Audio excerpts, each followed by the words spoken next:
नमस्कार मित्रों, मैं शिव कुमार एक बार फिर से स्वागत करता हूं एस कुमार क्लासेज में।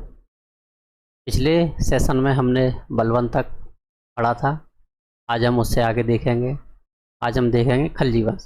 तो कहीं कहीं किताबों में इसे खलजी लिखा है, कहीं कहीं खिलजी लिखा है, तो शब्दों पे ना जाएं। तो शुरुआत करते हैं। 11वीं शताब्दी के प्रारंभ में बड़ी संख्या में तुर्किस्तान से आकर अफगानिस्तान में स्थित खल्ज प्रदेश में बस गए थे। इन्हीं तुर्कों को खलजी कहा गया। इस वंश के 3 शासक हुए। पहला है जलालुद्दीन खलजी, 1290 से 96 तक। तो एक क्वेश्चन पूछा जाता है, नवीन मुस्लिम किसे कहा गया है? तो उसके बारे में ज़रा देख लेते हैं। अब्दुल्ला खां के आक्रमण के समय कुछ मंगोल चंगेज खां के नाती उल्गू के साथ दिल्ली में बस गए तथा उन्होंने इस्लाम धर्म ग्रहण किया, जिन्हें ही नवीन मुस्लिम कहा गया। तो इनके लिए दिल्ली के पास एक नई बस्ती बसाई गई थी, जिसे मुगरल उन नामक बस्ती कहा गया। जलालुद्दीन खलजी का मूल नाम मलिक खलजी था। इसने अपना राजनीतिक तिलक कैकवाद के द्वारा बनाए गए अपूर्ण किला खरी या पूनागढ़ी के महल में 13 जून 1290 में कराया। इसने राजनीति में परिवर्तन किया तथा दूसरों के प्रसन्न करने के सिद्धांत पर आधारित थी। वह कहता था कि मैं एक वृद्ध मुसलमान हूँ और मुसलमानों की रक्त बहाना मेरी आदत नहीं है। इसके समय में मलिक छज्जू ने विद्रोह किया। सीदी मौला नामक सूफी संत ने विद्रोह किया, जिसे हाथी के पैरों के नीचे कुचलवाकर मरवा दिया। अवध के सूबेदार अलाउद्दीन खलजी ने देवगिरी के शासक रामचंद्र देव को पराजित कर काफ़ी धन लेकर लौटा। भतीजे और दामाद के स्वागत हेतु जलालुद्दीन कड़ा पहुंचा, जहां पर उसकी हत्या कर दी गई। 1296 में अलाउद्दीन ने बलवन के लाल महल में स्वयं को सुल्तान बनाया। अब आप देखते हैं अलाउद्दीन खलजी 1296 से 1316 ईस्वी तक। तो पहले देखते हैं इसके सैनिक सुधार।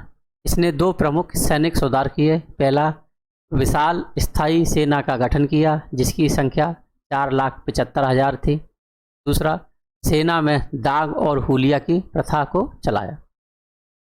इसके 2 ख्वाब थे, पहला विश्व विजय करना तथा दूसरा नए धर्म की स्थापना करना। अब इसकी विजय के बारे में देखते हैं। यह विश्व विजय करना चाहता था तथा स्वयं को सिकंदर ए सानी या सिकंदर द्वितीय कहा करता था, किंतु उसने अपने मित्र और दिल्ली के कोतवाल अलाउल मुल्क के कहने पर विश्व विजय योजना रद्द कर दी तथा भारत के उन प्रदेशों को जीतने पर अपना ध्यान केंद्रित किया जो दिल्ली सल्तनत से मुक्त थे।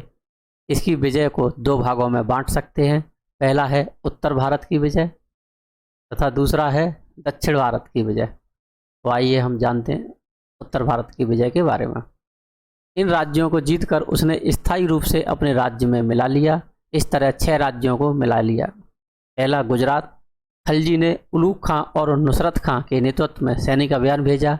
इस समय गुजरात का राजा कर्ण था। दूसरा, रणथंभौर। 1300 ईस्वी में उलूग खां और नुसरत खां के नेतृत्व में, लेकिन रणथंभौर के शासक हमीर देव ने इनको पराजित कर दिया। 1301 में स्वयं गया और रणथंभौर को विजय किया। तीसरा है चित्तौड़। 1303 ईस्वी में स्वयं आक्रमण किया। उस समय यहाँ का शासक राणा रतन सिंह थे। इसने चित्तौड़ का नाम बदलकर खिजराबाद कर दिया। चित्तौड़ विजय में अमीर खुसरो खलजी के साथ गया था। चौथा है मालवा। 1305 में अनाए नूल मुल्क मुल्तानी के नेतृत्व में अभियान भेजा। उस समय मालवा के शासक मलहक देव थे और उनका प्रधानमंत्री कोका प्रधान था। 5वां है सिवाना। स्वयं खिलजी द्वारा 1308 में आक्रमण किया गया। उस समय सिवाना के शासक शीतल देव थे तथा सिवाना का नाम बदलकर खैराबाद कर दिया। 6ठा है जालौर। कमालुद्दीन के नेतृत्व में 1311 में सेना भेजी गई। जालौर के शासक कन्नड़ देव थे। अब देखते हैं दक्षिण भारत विजय। दक्षिण नीति के मुख्य 2 उद्देश्य थे। पहला, दक्षिण भारत में मौजूद राज्यों के पास अथाह धन प्राप्त करना, जैसा कि मार्क पोलो ने अपने यात्रा वृत्तांत में बताया। मार्क पोलो ने 1290 में दक्षिण भारत की यात्रा की थी। दूसरा, दक्षिण भारत के राज्यों से अपनी अधीनता स्वीकार करवाना और उनसे कर वसूलना। खिलजी के समय दक्षिण भारत में 4 प्रमुख राज्य थे। पहला देवगिरी, इसकी राजधानी देवगिरी थी, इसे दौलताबाद भी कहा जाता है। दूसरा काकतीय राज्य, इसकी राजधानी वारंगल थी जो आंध्र प्रदेश में है। तीसरा होयसल राज्य, जिसकी राजधानी द्वार समुद्र, यह कर्नाटक में है, इसे हालेबीड भी कहा जाता है। चौथा पाइया राज्य, इसकी राजधानी मदुरा जो तमिलनाडु में है, इसे मावर भी कहा जाता है। तो ये राज्य और उनकी राजधानियाँ मिलाप के लिए कभी कभी पूछ लेता है, तो इन्हें ज़रा याद रखें। खिलजी ने दक्षिण भारत के सभी अभियान उसके प्रसिद्ध सेनापति मलिक काफूर के नेतृत्व में भेजे। 1307 में पहला आक्रमण देवगिरी पर किया, जिसका राजा रामचंद्र देव था। दूसरा आक्रमण 1309 ईस्वी में काकतीय राज्य पर किया, उस समय वहां का राजा प्रतापरुद्र द्वितीय था। 1310 में होयसल पर आक्रमण किया गया, उस समय वहां का राजा वीरबल्लाल तृतीय था। काकतीय राज्य को उसमें मलिक काफूर को कोहिनूर हीरा प्राप्त हुआ। 1311 में पाइया राज्य पर आक्रमण किया गया, उस समय वहां का शासक वीर पाइया था, वह राज्य छोड़कर भाग गया। इस तरह मलिक काफूर ने 3 राज्यों पर विजय प्राप्त की। 1313 में देवगिरी के शासक रामचंद्र की मृत्यु के बाद उसका पुत्र शंकर देव, जिसे सिहनदेव के नाम से भी जानते हैं, शासक बना, जिसने स्वयं को स्वतंत्र शासक माना। तब स्वयं खिलजी ने देवगिरी को जीतकर अपने राज्य में मिला लिया। कोहिनूर, फारसी में कूह ए नूर, जिसका मतलब है रोशनी का पर्वत।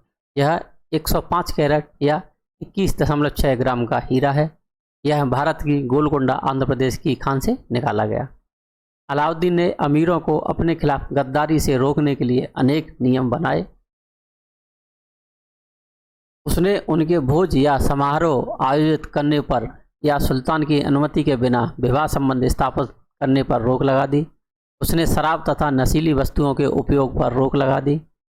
स्थापत्य कला में योगदान।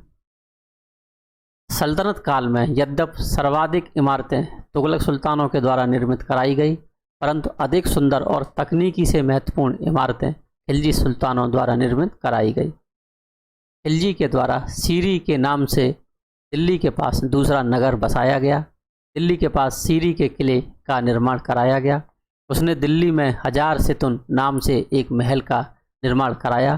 दिल्ली में जमैयत खाना नाम से मस्जिद का निर्माण कराया।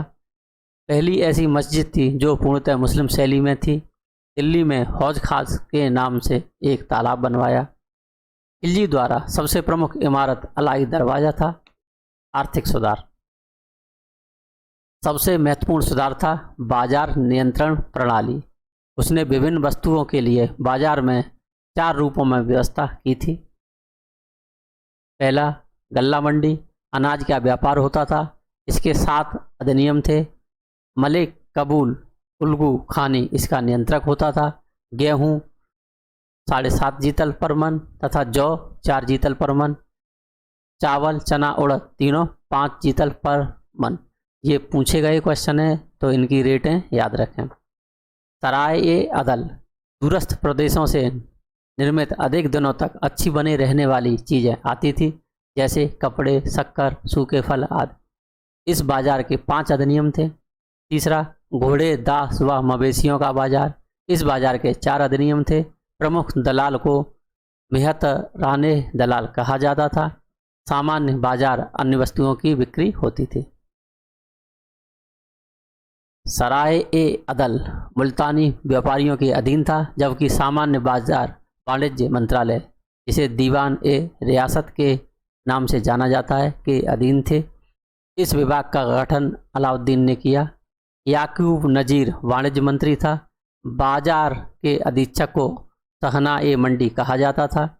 नजीर नापतोल के अधिकारी को, बरीद गुप्तचर अधिकारी को तथा मुन्हियान गुप्तचर अधिकारी के नीचे काम करने वाले को कहा जाता था। राजस्व व्यवस्था। भूमि कर का 50% कर लेता था।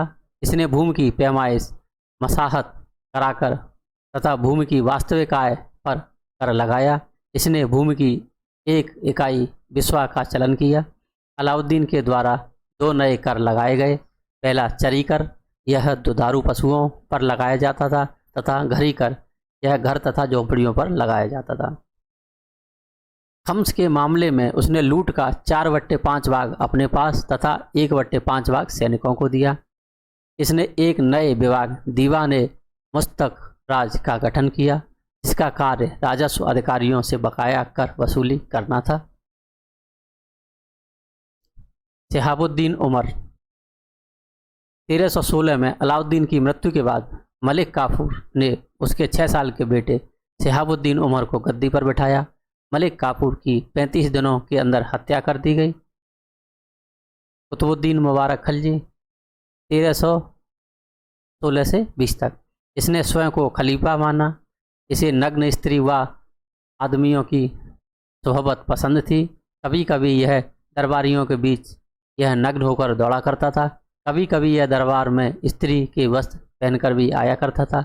इसने भरतपुर राजस्थान में ऊखा मस्जिद का निर्माण कराया। नसरुद्दीन खुसरव शाह 1320 हिंदू धर्म से परिवर्तित एक मुसलमान था, जिसने पैगंबर के सेनापति की उपाधि धारण की। इसने शत्रुओं के बीच इस्लाम का शत्रु और इस्लाम खतरे में है के नारे लगाए। मुल्तान के गाजी मलिक के आक्रमण में यह मारा गया तथा गाजी मलिक गयासुद्दीन तुगलक के नाम से गद्दी पर बैठा। थैंक यू, धन्यवाद। अगर हमारा प्रयास पसंद आ रहा हो तो चैनल को लाइक करें, शेयर करें तथा सब्सक्राइब करें।